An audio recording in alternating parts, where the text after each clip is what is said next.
जय हिंद। देखिए पिछले क्लास में हम आपको भाग 3 तक कंप्लीट बता दिए थे। भाग 3 हमें कुछ अधिकार देता था और सरकार को करने से रोक देता था कि भैया तुम यहाँ कुछ नहीं कर सकते हो। अब बात करते हैं भाग 4 की। भाग 3 आप कंप्लीट समझ गए होंगे आप लोग कि भाग 3 क्या है, उसका पीडीएफ वगैरह सब चीज़ है। पीडीएफ में डाउनलोड का ऑप्शन नहीं है, आज खुलवा देंगे डाउनलोड का ऑप्शन। उसको बहुत लोग को डाउनलोड करने में प्रॉब्लम हो रहा है। देखिए अब ध्यान से, जो भाग 4 है ये इसे हम लोग कहते हैं नीति निदेशक तत्व, राज्यों के नीति निदेशक तत्व, ये इसका नाम है, ऑफिशियल नाम है। इसको इंग्लिश में क्या कहेंगे, directive principles of state policy, इसको शॉर्टकट में डीपीएसपी कहते हैं, राज्यों के नीति निदेशक तत्व। अब ये क्या है, बड़ा उड़ जाता है दिमाग से, ये कुछ नहीं है, ध्यान से समझिए। हमारे जो संविधान के जो सलाहकार थे उनका नाम था बीएन राव। ये क्या थे, सलाहकार। इन्होंने एक सलाह दिया कि संविधान में हम 2 तरह के मूल अधिकार रखें। तो देखिए यह नीति निदेशक तत्व भी एक तरह का मूल अधिकार है, इसीलिए इसे जस्ट मूल अधिकार के बाद में रखा गया है। बीएन राव का कहना था कि 2 तरह के मूल अधिकार रखिए, एक ऐसे मूल अधिकार जिसे हमें अभी तत्काल देना है संविधान लागू होते के साथ, और एक ऐसा मूल अधिकार रखिए जो कुछ समय के बाद दिया जाएगा। अब ये बाद वाला हिसाब क्या, भाई जब देना ही है तो अभी दे दीजिए ना। तो एक्चुअली प्रॉब्लम क्या था कि जब हमारा देश आज़ाद हुआ था तो हमारे पास कुछ पैसे ही नहीं थे इतना कि हम दे सके। अब ये जो बीएन राव जो दूसरे टाइप के मूल अधिकार की बात कर रहे थे ना, उसमें ऐसे अधिकार थे जो हमें कुछ मिलने चाहिए थे, जैसे फ्री में शिक्षा मिलना था, गौ हत्या नशीली पदार्थों पर बैन लगाना था। अब पता चला देश आज़ाद हुआ था, खाए को पैसे नहीं था, फ्री में शिक्षा कहाँ से दीजिएगा।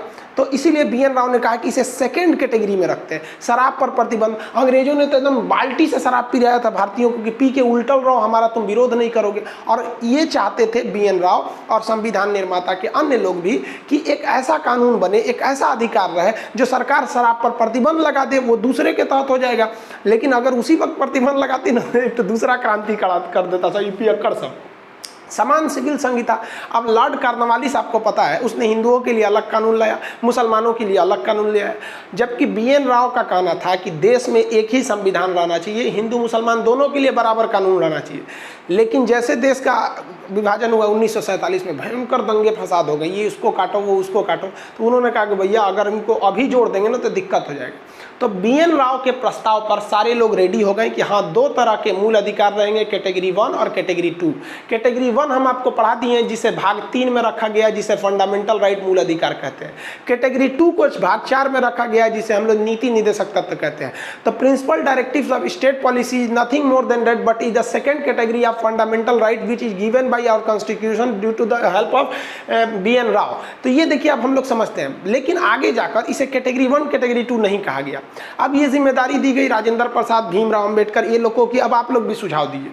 तो भीमराव अंबेडकर ने कहा कि देखिए भाई साहब, हम एक काम करते हैं, लोग इसे आयरलैंड के संविधान से लाते हैं। तो जो इसे भाग 3 में तो मूल अधिकार है, भाग 4 में रखा गया है। और कहाँ से कहाँ तक रखा गया है, 36 से 51 तक। इसे कहाँ से लाया गया है, आयरलैंड के संविधान से। ससुरा यूपीएससी क्वेश्चन पूछा कि हम लोगों ने जो अपना principle directives of state policy नीति निदेशक तत्व है वो आयरलैंड से लाए हैं, यानी आयरलैंड की क्रांति से लाए हैं। जहाँ भी कहीं भी कोई सुधार होता है तो क्रांति होती है। हम लोग का भी जो सुधार हुआ था, आज़ादी की क्रांति थी। तो कहा गया कि आयरलैंड ससुरा कहाँ से लाया है, तो आयरलैंड भी स्पेन से लाया है। तो ये भी क्वेश्चन हो सकता है कि नहीं कि स्पेन कहाँ से लाया, तब तो खोजते रहिए कौन कहाँ से लाया है। नहीं भाई, स्पेन ने खुद इसे बनाया था। स्पेन ने क्या कहा था, खुद बनाया था। अब आप समझ लीजिए कि ये नीति निदेशक तत्व है क्या। नीति निदेशक तत्व कुछ ऐसे अधिकार हैं जो सरकार जनता को देना चाहती है, लेकिन सरकार के पास इतना पैसा ही नहीं है कि वो उसे दे सके। देना चाहती है लेकिन पैसा ही नहीं है उतना दे सके। जैसे आप हमसे पढ़ रहे हैं, हम भी चाहते हैं कि आप डायरेक्ट क्वेश्चन पूछें, और जब आप क्वेश्चन पूछें तो आप भी हमको दिखाई दें। जिस तरह से लाइव क्लास जब पटना में पढ़ाते थे तो वो फैसिलिटी थी कि हमसे कोई लड़का पूछता था तो हम उसका फोटो भी देख सकते थे, वो भी हमको देख सकता था। लेकिन अभी केवल आपको, अभी तो कुछ दिन पहले तक तो कमेंट भी बंद थे, अब आप कल से कमेंट चालू कर दिए, अब चैट चालू कर देंगे। चैट चालू, पहले हमको भी तो सीखना पड़ेगा ना भाई, कैसे चैट करेंगे। पता चला चालू कर दिए, हम ही नहीं दे पा रहे हैं। तो हम क्या चाहते हैं, हम भी आपको कुछ नीति निदेशक तत्व देना चाहते हैं, लेकिन अभी उतना टेक्नोलॉजी ही नहीं है और ना ही उतना संसाधन है जो हम आपको ऐसे दे सके। ऐसे बड़ा सा टीवी लगाएंगे घर बराबर, उसमें कौन कहाँ से क्वेश्चन पूछा दिखने लगेगा। तो ऐसे ही सिद्धांत को संविधान में रखा गया जो बहुत ही जरूरी थे, लेकिन पैसा और टेक्नोलॉजी नहीं था, इसलिए उसे भाग 3 में नहीं रखा गया। अब आप कहेंगे कि भाग 3 में क्यों नहीं रखा गया? तो देखिए भाई, आप जब पढ़िए ना तो अपने मन में एक सवाल रखिए कि आखिर ऐसा क्यों हुआ। एक बात बताइए, अगर भाग 3 में रख देता कि सबके लिए समान सिविल संहिता रहेगी, महिलाओं को प्रसूति सहायता दिया जाएगा, विकलांगों लोग की सुविधाएं हैं, जो व्यक्ति बूढ़े हो गए हैं उन्हें बुढ़ापा में कुछ पैसे पेंशन दिए जाएंगे, ये किस में बोला गया? भाग 4 में। अब आप कल्पना कीजिए, अगर BN राव के हिसाब से, उन्होंने सही कहा था 2 कैटेगरी रखिए, अगर गलती से इसे कैटेगरी 1 जिसे आप मूल अधिकार कहते हैं उसमें रख देता तो कोई ना कोई अनुच्छेद 32 का प्रयोग कर देता।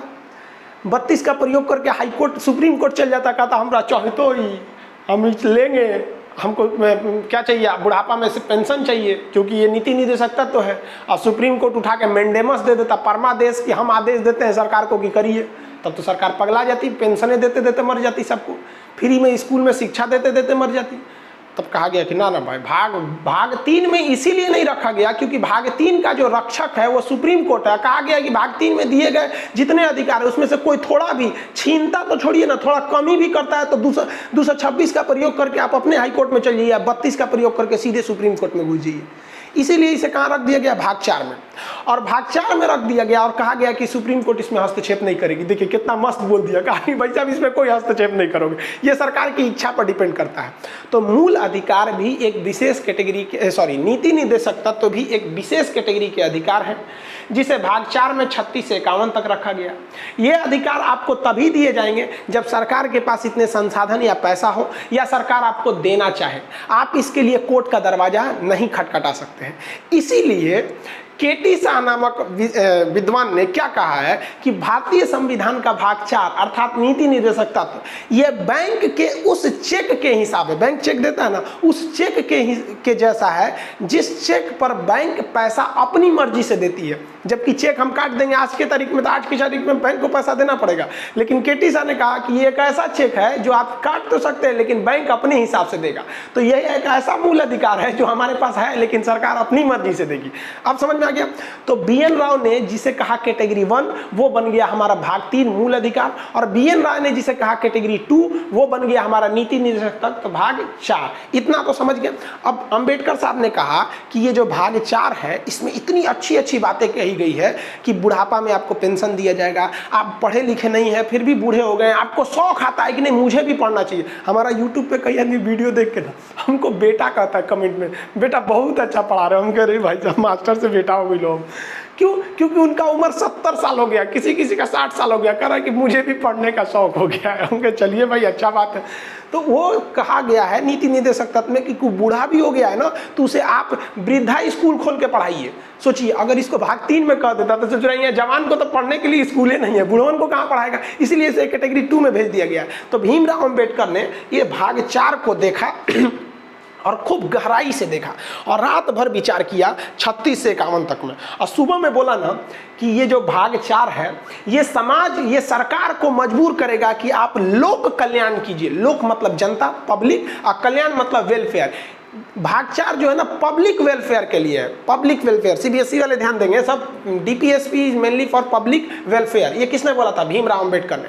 और इन्होंने कहा था कि ये 36 से 51 तक की चीजें अभी तो लागू नहीं है, लेकिन जिस समय एक ऐसा वक्त आएगा जब सरकार के पास संसाधनें हो जाएंगी वो उसे लागू कर देगा। जैसे इसी में बोला था 45 में कि सबके लिए अनिवार्य शिक्षा, लेकिन जब पैसा लागू हो गया तब अटल बिहारी वाजपेयी ने संशोधन करके 21 के 1 में जोड़ दिया ना कि शिक्षा का अधिकार।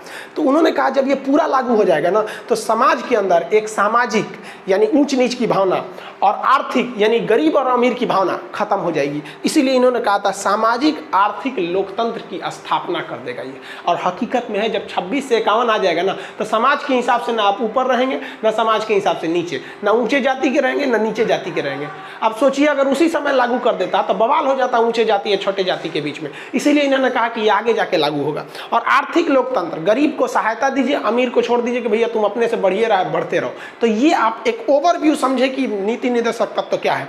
हम आपसे आप क्वेश्चन पूछते हैं, फटाफट बताइएगा। 1 सेकंड ले लिए ना तो फिर तुम सोच रहे 1 सेकंड नहीं होना चाहिए। 1 सेकंड मतलब कौन सी, आधा सेकंड। बोलिए फटाफट, नीति निर्देशक तत्व किस भाग में है? बकलोलवा अकेले में पढ़ा करो लोग, मम्मी पापा के सामने बैठल है, सब बोलने में शर्म लगेगा। भाग 4 बकलोल, अकेले में रहो, खूब तेज तेज बोलो। समझ में आ गया कि नहीं? आगे बताइए, किस देश से लाया गया? तो भाई आयरलैंड से लाया गया। किस कहा जाएगा कि आयरलैंड कहाँ से लाया था? कहाँ से लाया था? स्पेन से। भाग 4 अनुच्छेद 36 से 51। किसने कहा कि ये एक चेक के समान है? केटी शाह। किसने कहा था कि मूल अधिकार को 2 कैटेगरी में बांटा जाए? कैटेगरी 1 को मूल अधिकार बोला जाएगा, कैटेगरी 2 को नीति निर्देशक तत्व। संविधान के सलाहकार BN राव। ये आगे बताएंगे सब कुछ। संविधान कैसे बना ये लास्ट में पढ़िएगा, एकदम बनने के बाद। शुरुआत में पढ़ लेंगे तो कंफ्यूज हो जाएंगे कहाँ कैसे बना। बताइए तो नीति निर्देशक तत्व कैसे समाज की स्थापना करता है? लोक कल्याणी समाज की स्थापना करता है। ये किस तरह का लोकतंत्र को लाएगा? तो सामाजिक एवं आर्थिक लोकतंत्र की स्थापना करेगा। इतना तक तो समझ में आ गया, ये मुख्य भूमिका रह गई इसके। अब इसके आगे समझते हैं जो एग्जाम में क्वेश्चन आएगा। अनुच्छेद से स्टार्ट करते हैं। अनुच्छेद कहाँ से पूछेगा भैया? 36 से पूछेगा।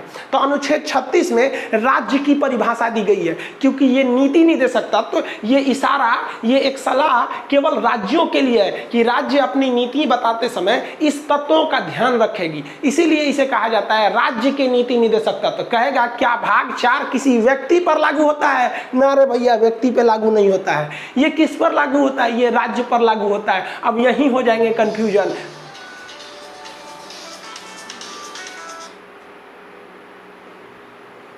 हेलो,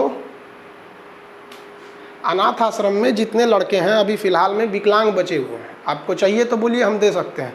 क्योंकि अभी कुछ दिन पहले एक तो वही लगभग 1.5-2 साल का लड़का था, ठीक ठाक था, उसे कोई लेके चला गया, गाय घाट का आदमी। विकलांग नहीं चाहिए तब आप वेट कीजिए बाबू। तब फिर अभी तो जैसे अब हम कंफर्म भी तो नहीं कर सकते हैं कि कब कौन सा आएगा। ठीक है, ठीक। अरे यार, ये सब क्लास में फ़ोन कर देता है। देखिए वो कहाँ तक बता रहे थे?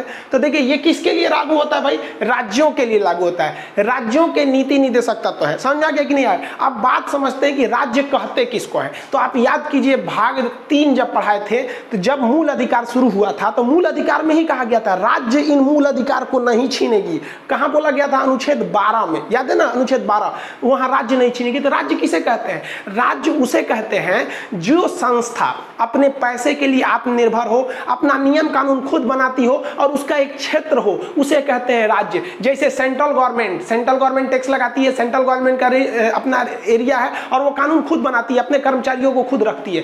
राज्य सरकार बिहार, गुजरात, राजस्थान, इसका भी एरिया है, ये भी अपना टैक्स खुद लगाती है। एयरपोर्ट अथॉरिटी वो भी एक राज्य है कि नहीं है? एयरपोर्ट, बिजली विभाग वो भी एक राज्य है, क्योंकि उसका एरिया है कि ये बिजली विभाग का एरिया है, वो अपना पैसा खुद कमाती है, अपने कर्मचारियों को खुद रखती है। तो ऐसे चीजों को कहते हैं राज्य। राज्य मतलब स्टेट गवर्नमेंट नहीं होता है, याद रखिएगा। पॉलिटी में टर्म्स बड़ी जरूरी है। तो इसमें राज्य की परिभाषा दिया गया है कि राज्य अपने यहाँ कानून बनाते समय इस सबका ध्यान देगी, मतलब देश भी ध्यान देगा, राज्य सरकार भी ध्यान देगी, बिजली विभाग भी ध्यान देगा। ही नहीं कि बिजली बिल मार दे, इतना करोड़ों रुपया बिजली बिल ले आ दे, ऐसा नहीं हो सकता है वहां पर। तो राज्य की परिभाषा दी गई है। पूरे संविधान में 2 जगह राज्य की परिभाषा। अनुच्छेद 12 जो मूल अधिकार के शुरू होते ही बता दिया गया कि राज्य छीनेगा नहीं, और भाग 3 में अनुच्छेद 36 यहाँ भी राज्य की परिभाषा दिया गया है कि राज्य ये सब चीजें देगी। तो 12 में बोला गया है कि राज्य छीनेगी नहीं मूल अधिकार को, ये भाग 3 के शुरू में ही बोल दिया गया। और भाग 4 शुरू होता है कहाँ से? अनुच्छेद 36 से। तो यही शुरू में भी बोल दिया गया राज्य ये सब का ध्यान रखेगी।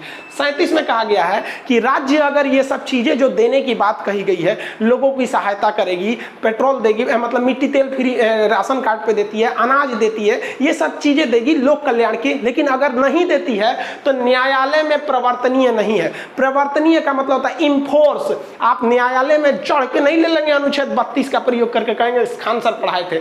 अनुच्छेद ये भाग 3 नहीं है, ये भाग 4 है। ये सरकार की इच्छा पर डिपेंड करता है। आप इसे न्यायालय में प्रवर्तनीय नहीं है, और ना ही ये वाद योग्य है, मतलब इस पे मुकदमा भी नहीं कर सकते हैं। दिया चाहे नहीं दिया, भाड़ में जाइए। आपको आप देखे होंगे कभी कभी कोई सरकार आती है, वो पेंशन देती है। जैसे हम यूपी की बात बताते हैं, अखिलेश यादव की सरकार थी तो बूढ़े लोगों को हर महीने 500 वृद्धा पेंशन दिया जाता था। योगी आदित्यनाथ जी की सरकार आई, उन्होंने पेंशन बंद कर दिया।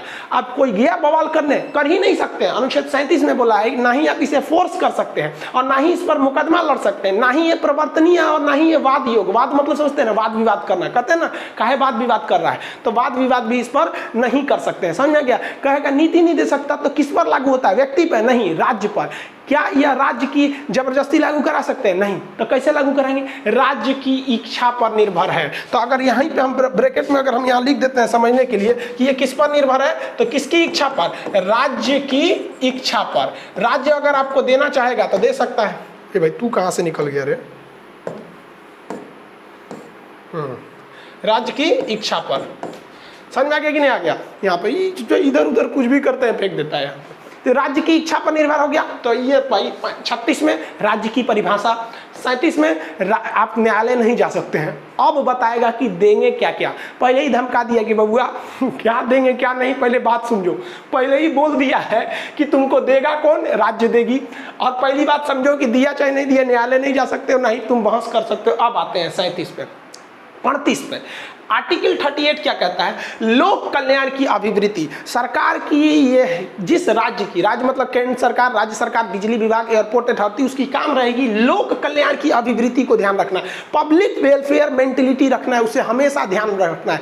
इसलिए रेलवे देखिएगा आपको कम से कम टिकट देता है, बहुत कम पैसा में देता है, जबकि वही प्राइवेट हो जाएगा तो महंगा हो जाएगा। तो राज्य सरकार को लोक कल्याण की बात करता है। अब ये लोक कल्याण कैसे होगा? तो देखिए इसमें आपको आज़ादी देता है। सामाजिक, आर्थिक एवं राजनीतिक न्याय। सामाजिक न्याय कैसे मिलता है? जो समाज में पिछड़े लोग हैं उन्हें एक्स्ट्रा पैसे दे दिए जाते हैं, एक्स्ट्रा छूट दे दिया जाता है, जो आरक्षण जिसे आप समझने लगते हैं। आर्थिक, जो गरीब लोग हैं उन्हें राशन कार्ड पे 2 रुपया किलो गेहूं मिल जाता है, 3 रुपये किलो चावल मिल जाता है। अमीर आदमी को मिलेगा नहीं।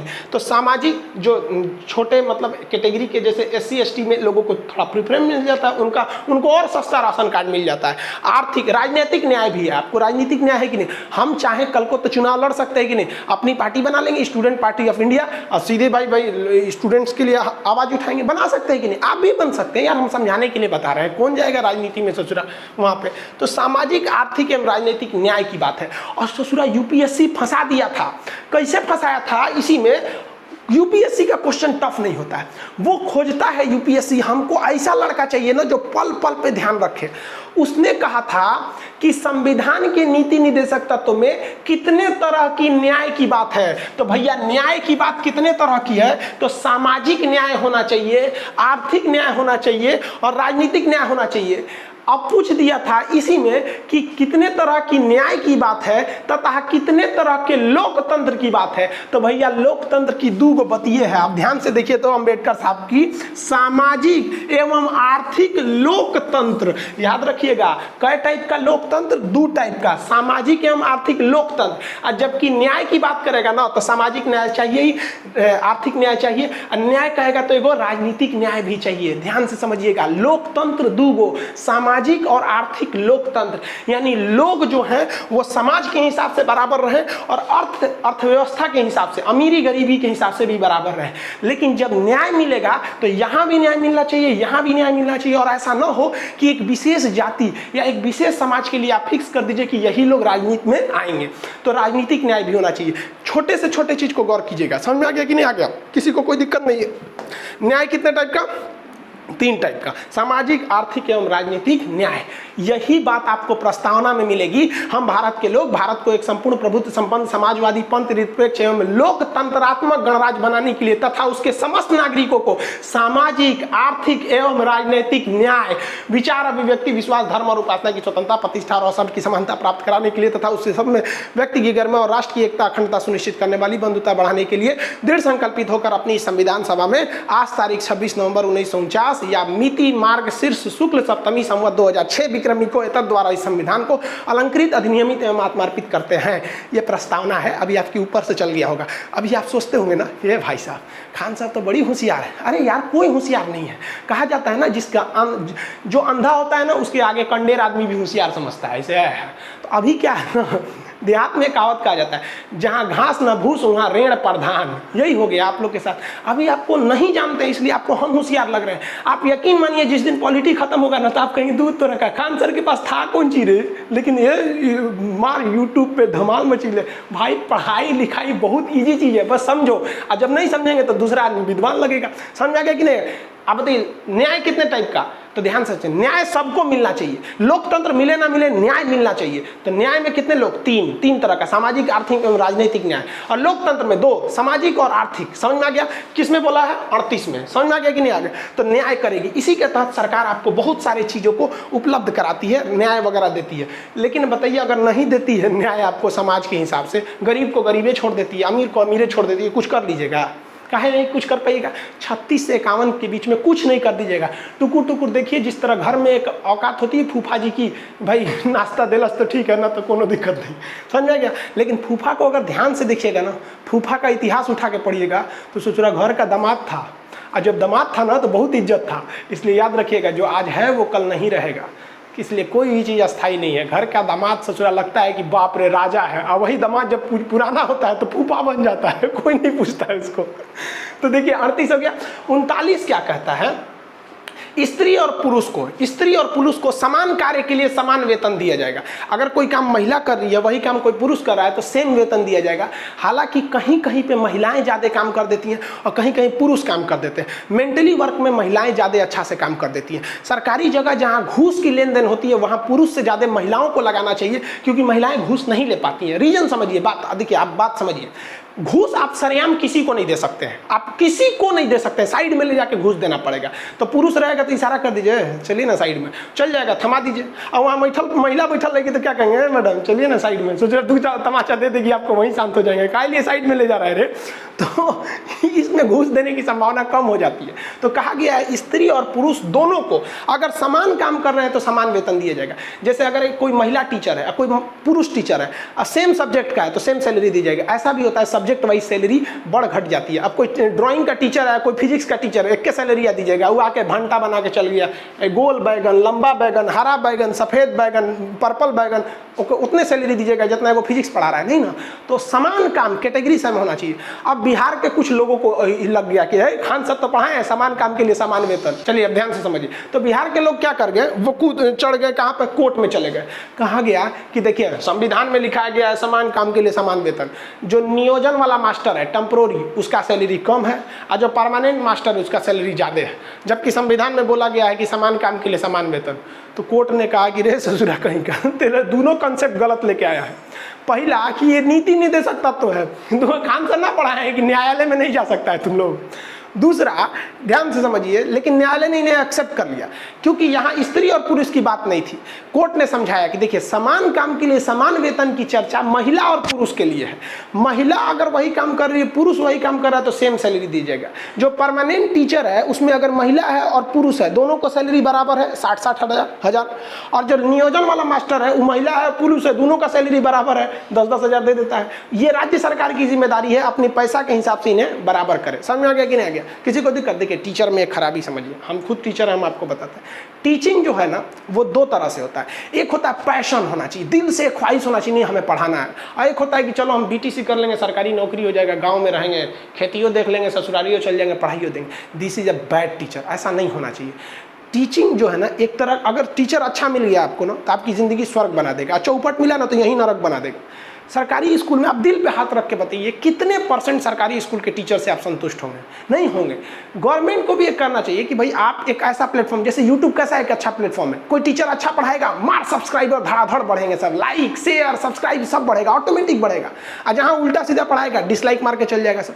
तो इस तरह का एक तो ऐसा प्लेटफॉर्म होता है ना जिसमें सारे सरकारी टीचर रहते हैं और वहाँ लड़के आके उन्हें रेटिंग देते हैं, अच्छा पढ़ाएं तो लाइक और नहीं पढ़ाएं तो डिसलाइक। अब पता भी नहीं चलता है कौन लाइक किया कौन डिसलाइक किया। ऐसा भी होना चाहिए, लेकिन ये बड़ी लंबा खर्चीला प्रोग्राम हो जाएगा, फिर आपको एक प्लेटफॉर्म बनाना पड़ेगा टेक्निकल चीज़ों को। लेकिन सारे टीचर्स को कहते हैं कि आप समझिए, लड़का बहुत कम दिमाग का हो, दिमाग तेज होता है लेकिन जानता कम है, इसलिए आप अपने नॉलेज को एकदम नीचे लाइए और उस भाषा में पढ़ाइए जिस भाषा में बचवा समझता है। समझ रहे हैं लोग ना? आप लोग को कौन भाषा, ठेठ भाषा समझ में आता है, जो देखे हैं लोग, किताबी भाषा समझ में नहीं आता है। तो ध्यान से समझते हैं आगे। ये समझ में आ गया ना? समान काम के लिए स्त्री और पुरुष को समान वेतन दिया जाएगा। अब बात करते हैं इसी 39 के क में। देखिए जहां क ख ग घ देख लीजिएगा ना, तुरंत समझिएगा इस ससुरा के बाद में जोड़ ले है के। जहां क ख ग घ दिख गया बाद में जोड़ा है, बाद में।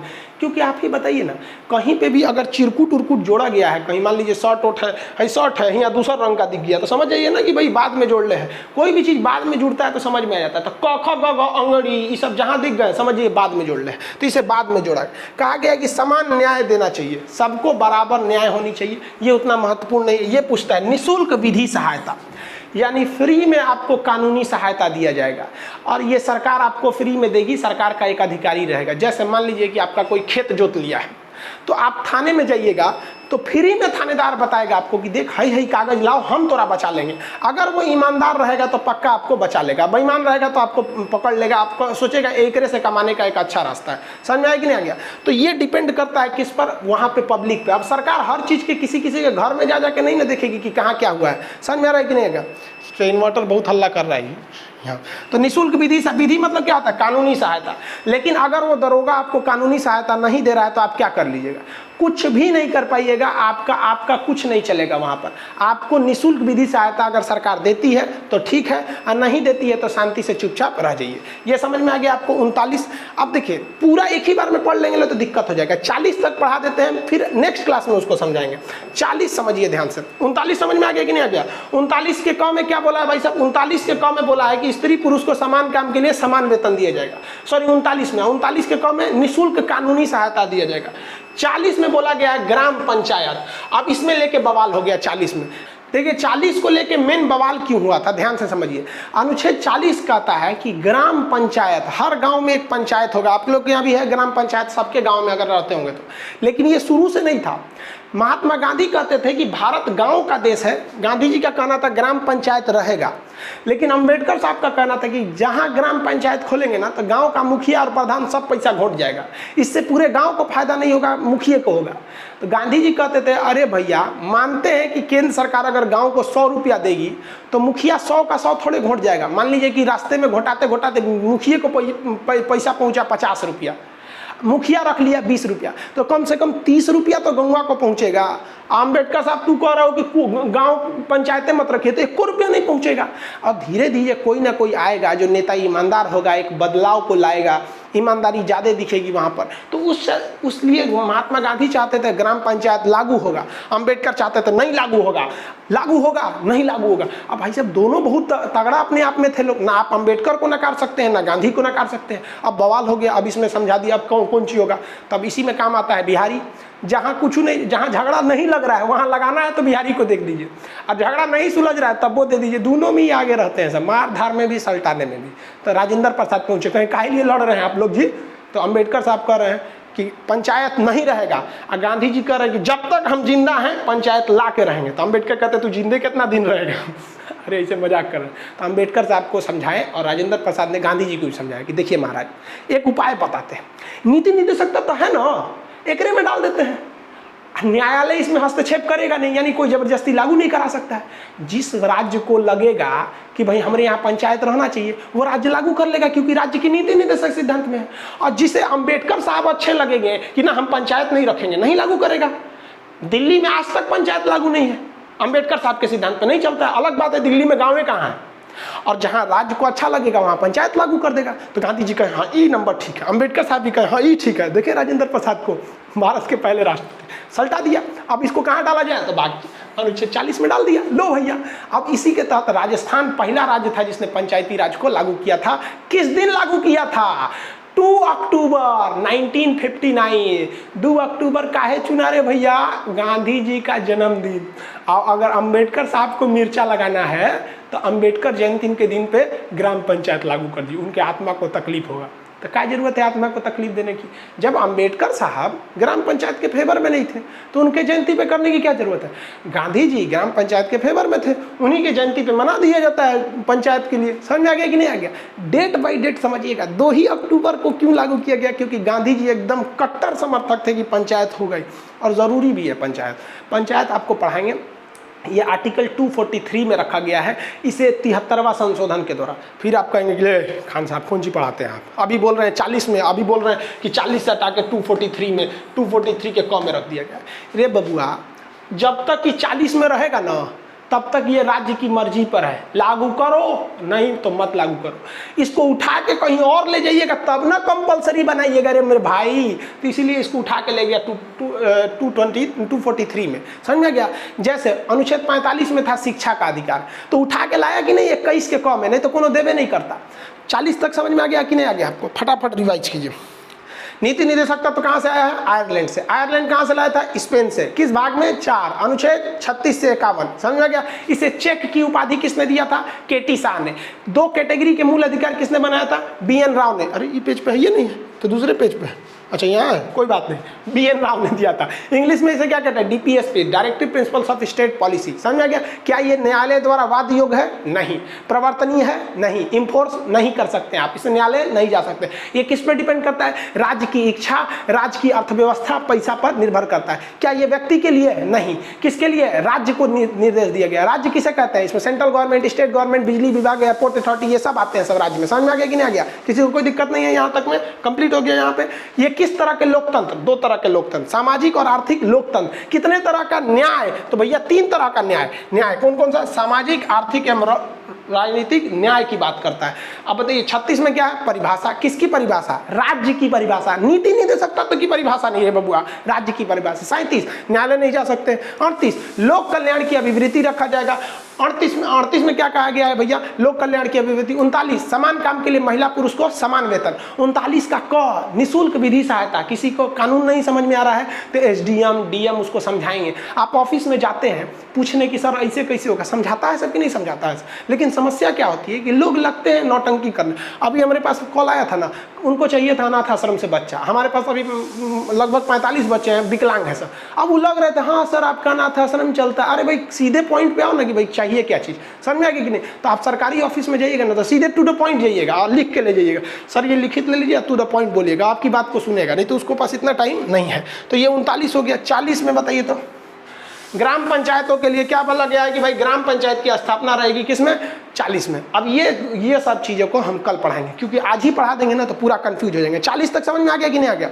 40 तक बहुत इंपॉर्टेंट है। अब ये सब थोड़ा सा कॉम्प्लिकेटेड हो जाते हैं सर, इसको समझा देंगे हम नेक्स्ट क्लास में। समझ में आ गया कि नहीं आ गया? जय हिंद, अगले क्लास में मिलेंगे।